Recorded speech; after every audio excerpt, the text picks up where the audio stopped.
കർത്താവേ, നിന്റെ ഉന്നതമായ നാമത്തിന് സ്തോത്രം ചെയ്യുന്നു. കർത്താവേ, നിന്റെ വിശുദ്ധ പൗരോഹിത്യത്തെ മഹത്വപ്പെടുത്തണം.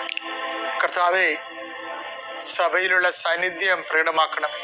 40 വർഷം അർപ്പിച്ച കുർബാന യോഗ്യതയാൽ കൃപാസാൽത്താരെ ജീവനോടെ പ്രത്യക്ഷപ്പെട്ട പരിശുദ്ധ അമ്മയുടെ പ്രത്യക്ഷീകരണ സ്ഥിരീകരണത്തിനായി ഇന്ന് കൃപാസാൽത്താരെ നടക്കുന്ന 10,000-കണക്കിന് മനുഷ്യരുടെ പ്രാർത്ഥനയോട് കൂടെ ദൈവവേദനെ ഞാൻ നിന്നെ ഈശോനാമത്തിൽ ആസ്വദിക്കുന്നു. മാതാവിൻ്റെ പ്രത്യക്ഷീകരണത്തിൽ ഇന്ന് വരെ നടന്നിട്ടുള്ള എല്ലാ അനുഭവ സാക്ഷികളുടെയും സാക്ഷ്യങ്ങള് നിനക്കും ഈ നിമിഷം നിന്റെ ഏറ്റവും വലിയ സങ്കടകരമായ അവസ്ഥകളെ അതിജീവിക്കാൻ ദൈവം നിന്നെ സഹായിക്കട്ടെ എന്ന് പ്രാർത്ഥിക്കുന്നു. നീ ഭയപ്പെടുന്ന വ്യക്തികള്, നീ സങ്കടപ്പെടുന്ന കാര്യങ്ങള്, നീ എന്ത് ചെയ്യും, എങ്ങനെ അതിജീവിക്കും എന്ന് വേദനിക്കുന്ന വിഷയങ്ങള്, അതിൻ്റെ മേലെല്ലാം കർത്താവിൻ്റെ ആത്മാവ് പ്രവർത്തിക്കട്ടെ. കർത്താവേ, ആശുപത്രി കഴിയുന്നവരെ, കർത്താവേ, ഓരോരോ ജീവിക്കാൻ വേണ്ടി ഓരോരോ ജോലിക്ക് പോകുന്നവരെ, ജോലി അന്വേഷിച്ച് പോകുന്നവരെ, ജോലി നഷ്ടപ്പെട്ടവരെ, വിസ പ്രോസസ്സിംഗ് ഇരിക്കുന്നവരെ, വിസ നഷ്ടപ്പെട്ടു പോയവരെ, പുതുക്കാൻ വേണ്ടി പരിശ്രമിക്കുന്നവരെ, നാട്ടിലെ ജോലിക്ക് ശ്രമിക്കുന്നവരെ, അതിൻ്റെ പരീക്ഷ എഴുതുന്നവരെ, അതിൻ്റെ പരീക്ഷ റിസൾട്ട് കാത്തിരിക്കുന്നവരെ, കർത്താവേ, പലതരത്തിലുള്ള ജപ്തി നടപടികൾ, പലതരത്തിലുള്ള കോടതി കേസുകൾ, പലതരത്തിലുള്ള ഒത്തുതീർപ്പ് ചർച്ചകൾ, എൻ്റെ കർത്താവിൻ്റെ ഉന്നതമായ നാമത്തിൽ ഈ പ്രാർത്ഥന കൂടുന്ന നിനക്ക് മാതാവിൻ്റെ പ്രത്യേക സാന്നിധ്യം ഞാൻ ഉറപ്പു തരികയും അമ്മ നിന്നെ സഹായിക്കുകയും ഈശോ നിന്നെ അനുഗ്രഹിക്കുകയും ചെയ്യട്ടെ. എൻ്റെ പ്രിയപ്പെട്ടവരെ, കഴിഞ്ഞ ദിവസങ്ങളിലൊക്കെ നമ്മൾ കണ്ടത് വിശ്വാസത്തിന് അതിൻ്റെ ഡിഗ്രി അനുസരിച്ചുകൊണ്ട് ഇപ്പം കർത്താവ് പറഞ്ഞില്ലേ, ഞങ്ങളുടെ വിശ്വാസത്തെ വർദ്ധിപ്പിക്കണമെന്ന് പറഞ്ഞില്ലേ, വിശ്വാസത്തെ വർദ്ധിപ്പിക്കണമേ. അവരുടെ കർത്താവിനോട് ശിഷ്യന്മാരെ നടത്തിയ ഒരു പ്രാർത്ഥനയാണത്. ലൂക്കാ 17:5. അപ്പോൾ അപ്പോസ്തലന്മാർ കർത്താവിനോട് പറഞ്ഞു, ഞങ്ങളുടെ വിശ്വാസം വർദ്ധിപ്പിക്കണമേ. കർത്താവിനോട് ഈ അപ്പോസ്തലന്മാർ 2 കാര്യം ചോദിച്ചിട്ടുള്ളേ. ഒന്നെന്താണ്? ഞങ്ങളെ പ്രാർത്ഥിക്കാൻ പഠിപ്പിക്കണമേ, അല്ലേ? പിന്നെന്താ? ഞങ്ങളുടെ വിശ്വാസം വർദ്ധിപ്പിക്കണമേ. അപ്പം വിശ്വാസം വർദ്ധിപ്പിക്കണമേ എന്ന് ചോദിക്കുമ്പോൾ അപ്പോസ്തലന്മാർക്ക് മനസ്സിലായി, വിശ്വാസം നമ്മൾ കാണുന്ന പാരമ്പര്യ കേവല വിശ്വാസത്തെക്കാൾ ഉപരി അതിൻ്റെ ഓരോ ഘട്ടങ്ങളും വളർച്ചയിലേക്കാണത് പോയിക്കൊണ്ടിരിക്കണം എന്നറിയാം. അങ്ങനെയാണ് പറയുന്നത്, ഞങ്ങളുടെ വിശ്വാസം വർദ്ധിപ്പിക്കണമേ. അപ്പം നമ്മൾ കഴിഞ്ഞ ദിവസമാണ് കണ്ടായിരുന്നു, 10 ദിവസമാണ് അങ്ങനെ കർത്താവോട് ചോദിച്ചത്. ഇതിന് 10 ദിവസം അവസാനം ആ വിശ്വാസത്തിൻ്റെ വർദ്ധിത രൂപങ്ങളെക്കുറിച്ച് വളരെ കുറഞ്ഞ കാലം കൊണ്ട് ശരിക്കും മനസ്സിലാക്കിയ ഒരാളാണ്. അതുകൊണ്ടാണ് നമ്മൾ കഴിഞ്ഞ ആഴ്ച കണ്ടത്. എന്താണ്? 2 പത്രോസിൻ്റെ 1:5 പറയുന്നത്, വിശ്വാസത്തെ സുഹൃതം കൊണ്ടും, സുഹൃതത്തെ ജ്ഞാനം കൊണ്ടും, ജ്ഞാനത്തെ ആത്മസംയമനം കൊണ്ടും, ആത്മസംയമനത്തെ ക്ഷമ കൊണ്ടും, ക്ഷമയെ സഹോദര സ്നേഹം കൊണ്ടും, സഹോദര സ്നേഹത്തെ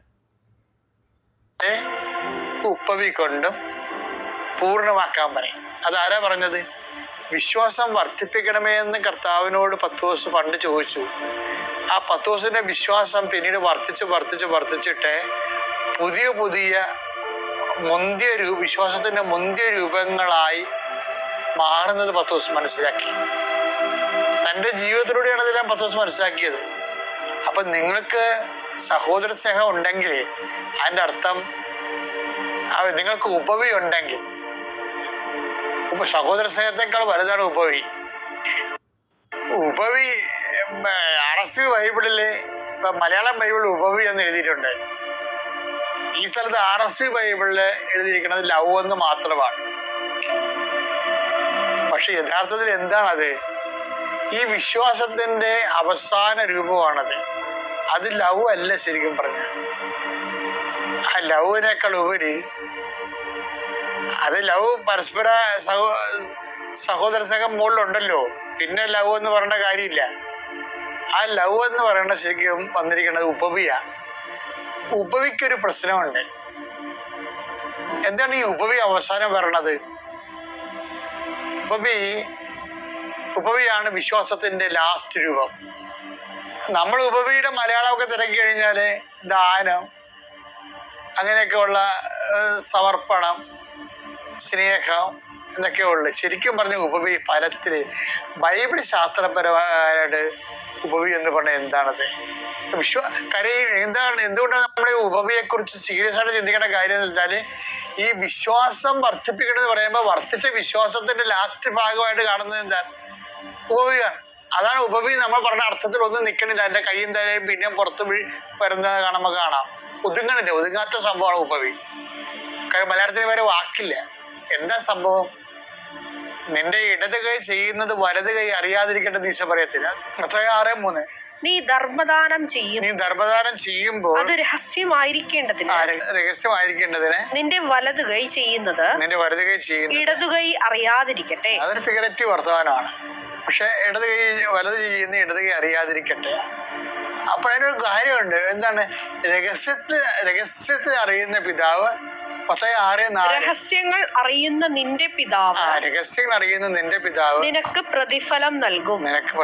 ഉപവിയുടെ പ്രശ്നം എന്ന് പറയണത് പ്രതിഫലം, നാട്ടിൽ നിന്നോ വീട്ടിൽ നിന്നോ പേര്, സൽപ്പേര്, നല്ല പേര്, അല്ലെങ്കിൽ നമുക്ക് ആൾക്കാരുടെ സഹവർത്തിത്വം, മനുഷ്യരിൽ നിന്ന് വരുമാനങ്ങളൊന്നും ഇല്ലാത്ത സാധനമാണ് ഉപവി. പിന്നെന്താണ്? അത് രഹസ്യമാണ്. അത് ആരുതാണ്? അതുകൊണ്ടാണ് ഈശോ പറയണത്, ഞാൻ രോഗിയായിരുന്നു, നിങ്ങൾ എന്നെ സന്ദർശിച്ചു.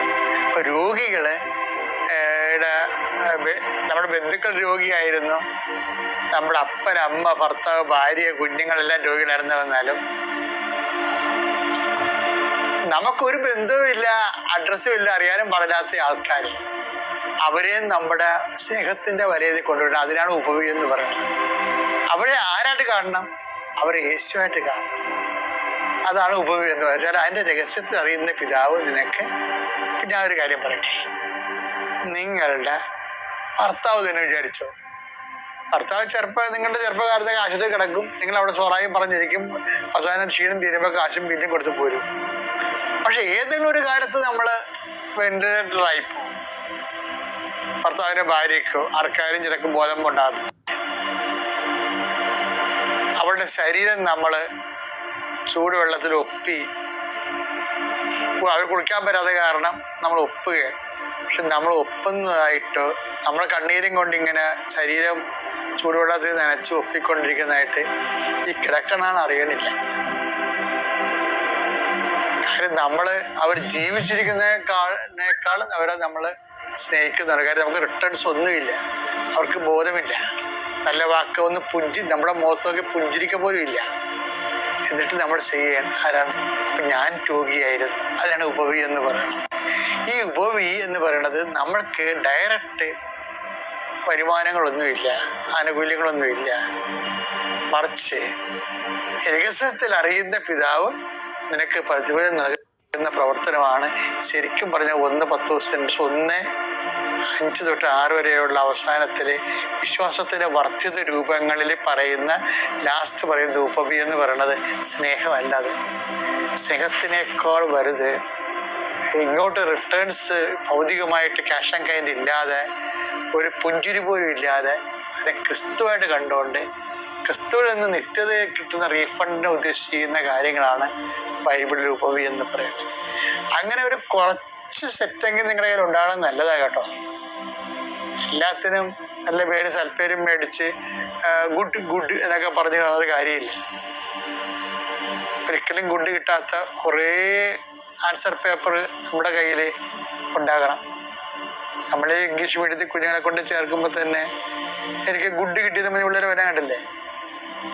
ഒരു ഗുഡും കിട്ടാത്തൊരു കാലം ഉണ്ടാകും. ഒരു ജീവിതത്തിൻ്റെ പരീക്ഷാ പേപ്പറിൽ ഒറ്റ ഗുഡും ഇല്ലാത്ത ഒരു പരീക്ഷ പേപ്പർ കൊണ്ടായിരിക്കും നമ്മൾ കർത്താവിൻ്റെതൊക്കെ പോകണത്. അതിന് ഉപവി എന്ന് പറയും.